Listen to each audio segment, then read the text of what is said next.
lecture, I tried to talk with you about some topics and questions from the chapter 5, whose title name is Standards and Physical Aspects of Communication. Let's go ahead.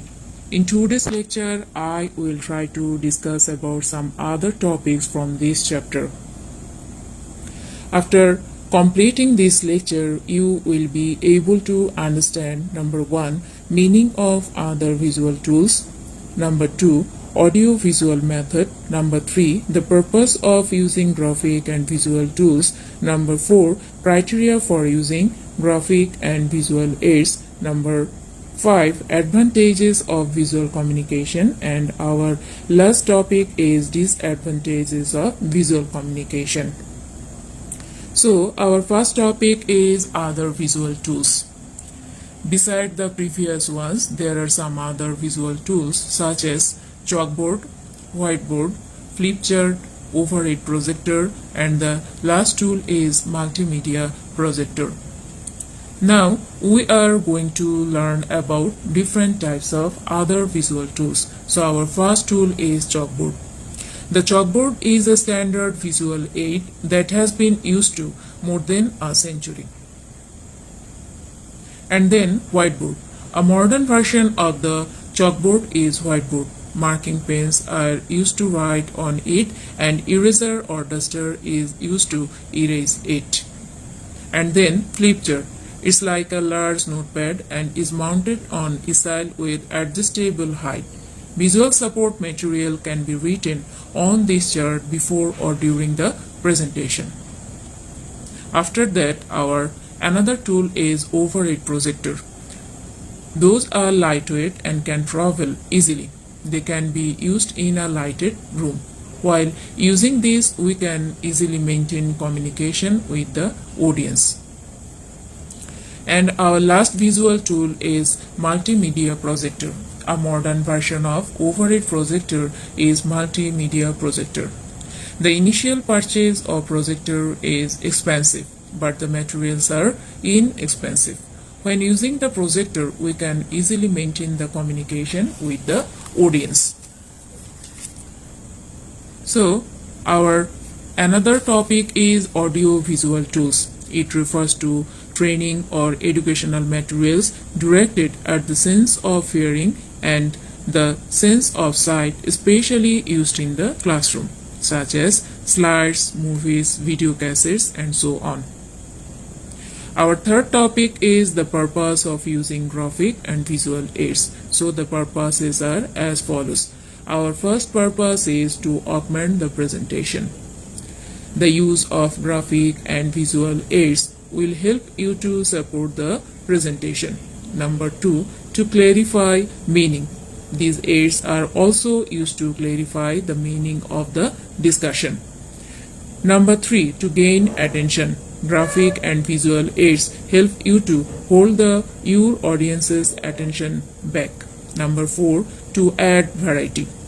These aids also help you to bring variety to your presentation. And the last purpose is to interpret data. The use of chart, graphs, diagrams, etc. are very much helpful to interpret the data as it from research.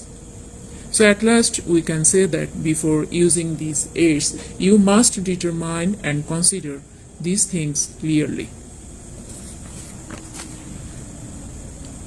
So our next topic is guidelines for using graphic and visual aids. So first guideline is appropriate. The use of graphical and the visual aids must be appropriate for the subject matter, presentation, the audience, and the place. Number 2, pertinent. We should place these aids close to the related point of the discussion. Number 3, visible. These aids must be visible to all. And then clear. The audience must be able to determine what they are viewing. Number 5, simple. The use of these aids must be simple and easy. And the last criteria or the guideline is manageability.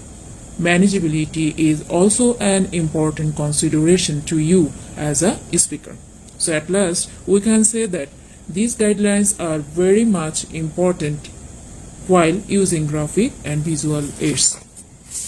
And then our another topic is advantages of visual communication. So the advantages are as follows. It is effective for illiterate receiver to the exchange information. Number 2, it also helps in oral communication. Number 3, easy explanation. In this communication system, everyone can explain the meaning of it very easily. And then simple presentation. This communication also helps to make presentation simple. After that, it also helps to prevent the wastage of the time. Number 6, visual communication also helps in quick decision. And then popular. It is very much popular because people don't like much speech and the long explanation. And the last advantage is flexibility. Visual communication can be more flexible in many ways than the verbal communication.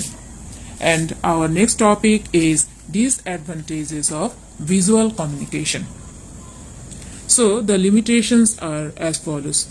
So the first limitation is costly. That means to draw maps, charts, diagrams is costly. That's why only large company can use this technique. Number 2, complex presentation. Sometimes it makes information more complex through the presentation. And then incomplete method. In many situations, it is considered as an incomplete method. Number 4, wastage of time. It takes much time to communicate. Number 5, it is difficult to understand for the simple and the foolish people. And then sometimes it creates problem for the general readers. And the last one is ambiguity. In many cases, it may be ambiguous for the lack of knowledge of the receiver.